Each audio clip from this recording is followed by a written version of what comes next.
So there was a travel ban, of course, that brought one of the nation's largest cities to a real standstill here. It is now lifted in New York City. It was a ghost town here overnight. But while the Big Apple did get spared, other cities truly not so lucky out there. Yeah, Worcester, Massachusetts at the moment, 25 inches and counting. Long Island, New York, more than 20 inches and counting as well. Eastern Connecticut, 20 inches. Team Fox coverage now on the storm. Rick Leventhal is live in Long Island, one of the hardest hit areas. David Lee Miller's live in Boston, beginning our coverage there. More than a foot of snow and more to come there. David Lee, let's start there. How are things overnight? What is expected for today? Bill, the snow is now falling faster than the snow plows can remove it.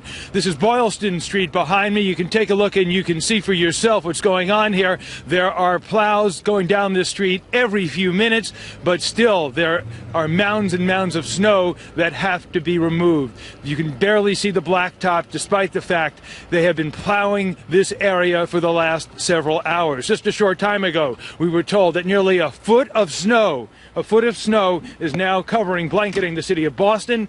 And let me do my unscientific test here. We can determine just how much snow there is.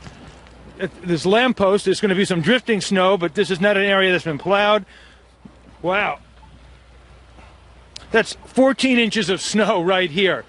And it is continuing to fall at a pretty good clip of about 2 to 4 inches an hour.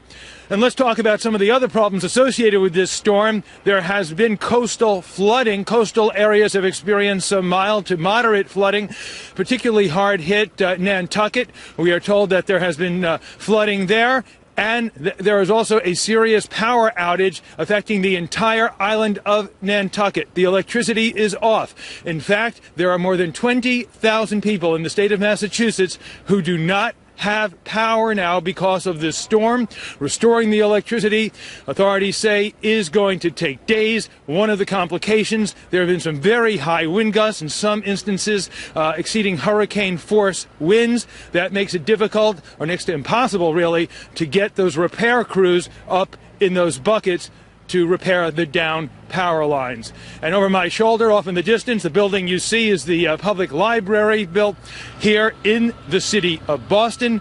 Today, perfect day to curl up with a good book, but the library, like just about every other building in this city, is closed. Wow. Bill, back to you. You got a lot worse than we did, David Lee. Hang in there. We'll check in throughout the morning and throughout the afternoon with you in downtown Boston.